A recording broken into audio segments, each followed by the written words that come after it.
All right, so y'all, today I'm gonna show you how to apply the biostimulants the easy way. If you get one of our packs, you'll notice that you get an empty hose end sprayer like that with it. I've already got my hose end sprayer on the hose and charged up and ready to go. And I'm gonna show you each of these different ones. Now, each of these biostimulants has a little bit of a different purpose, but they all kind of overlap.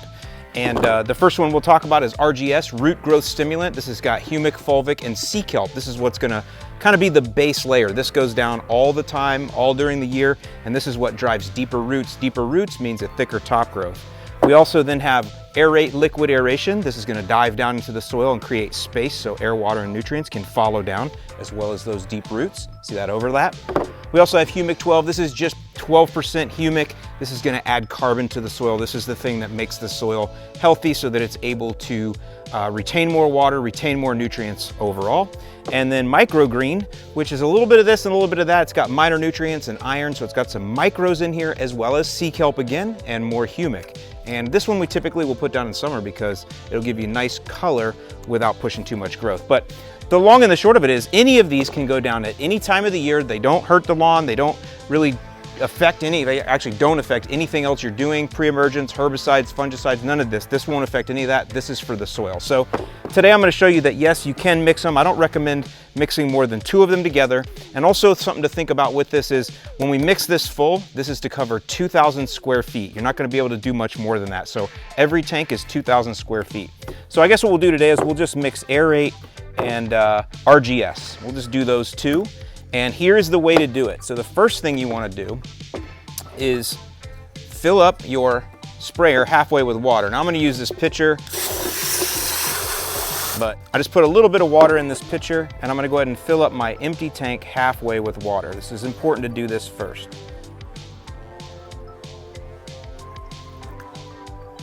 You can see it's turning brown because I have some left over in there from the last time. Yours will be clear the first time you do it. All right, so there we go, there's halfway. And again, it's brown because there's some left over in there, but. All right, next thing, we're gonna add the RGS, shake well. All of these need to be shaken really well. And I just do a direct pour. Now you can put as much or as little in here as you want.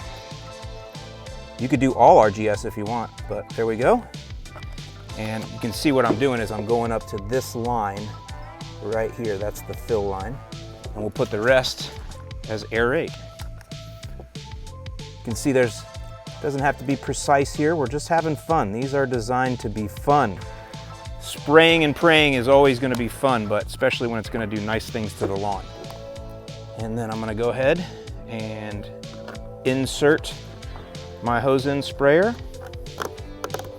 Do a little shake, and I'm ready to go. This will cover 2,000 square feet. All right, so here I am. I got my hose end sprayer filled. And this area here, I don't know if you can see over there to the sidewalk, this is 2,000 square feet. Now the first thing to realize is when you turn this on, there's a water only setting like that. And then when you pull it back all the way, you can see the mixture come in and you can see it turning colors there. So when you see that brown coming in there, that's how you know that you got good flow.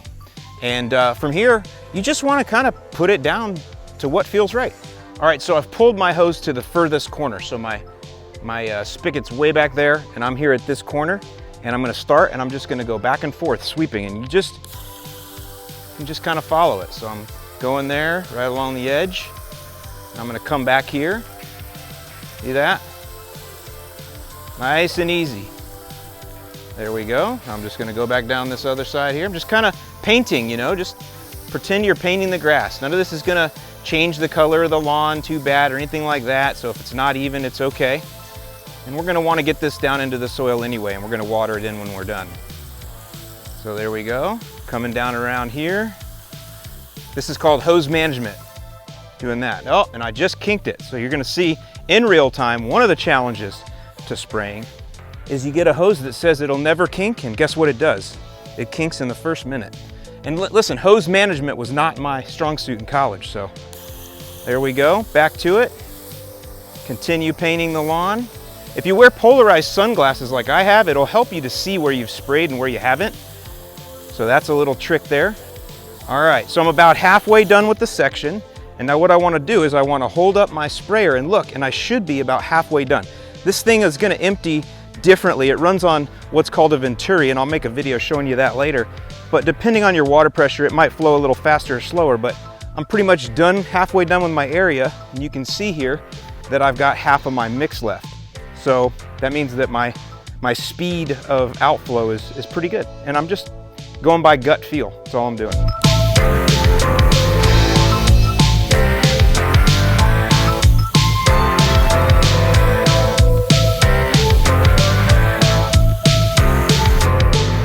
There you go. Got a little skosh left in the corner there, and you can just put that on your favorite tree if you want. You'll see it'll start burping here when it's really done. There we go, starting to burp. There we go, see the burps? That's how you know you're done.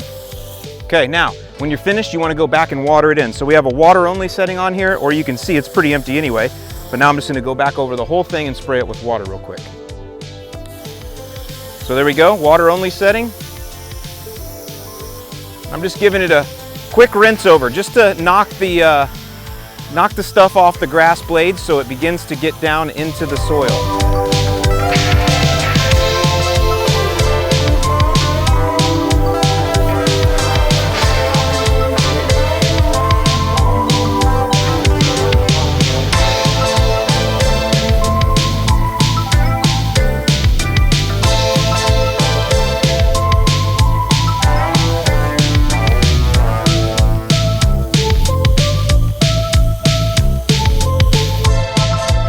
Now, that's good enough. You could let that go and you don't have to do any more watering. Me, I go ahead and run my irrigation and go ahead and put down another 1/4 inch of water because I really want it to get into the soil quickly. But if you don't have time, just doing that little rinse off like that is fine.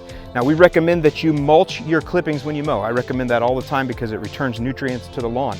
When you're mulching, if anything does stick to the grass blades, it's okay because you're just returning everything anyway, so everything's going to get to the soil eventually.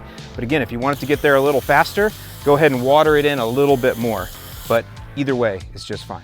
All right, now it's very important that for sure after every time you do an application and you're going to put it away, you got to clean it, but you might even want to clean it in between applications because sometimes these will get clogged up because, you know, it's like a $1.50 piece of equipment here. It's not a lot, it's not expensive. So we're going to take it out, we're going to take the straw off, and then you can look down in here and you'll see the intake. And what you want to do is clean that intake out. So what I do is I just turn it on the water only setting, or the full setting, sorry, not the water only setting. I turn it on the full setting, and then I take some clean water and I just dump it on top of there. And you'll see that clean water gets sucked out. You can even hear it. Do that a couple times, and now you know you're all cleaned out. And then also, if you want, clean your straw out too, just because you don't want any residue down in there for the next time you spray. As far as the tank goes, I don't always clean mine out, but it's a good idea to do that. Some fresh water like that, and then whatever that is, you can pour that on your favorite tree or wherever you like. Again, these things aren't going to hurt anything, but that's it. Just rinse it all out when you're done, so the next time you go to use it, everything works well. And the big thing is to rinse out that orifice. That's really the main thing you want to do. There you go. Hope this video has been helpful to you. I really hope that you'll find spraying the biostimulants is fun. You're gonna see that once you get going on this, you're always gonna want to put something down because your lawn gets greener and greener and you want to keep feeding that soil, and that's what these biostimulants are for. Whenever you get that urge to just put something down, the biostimulants are a great idea.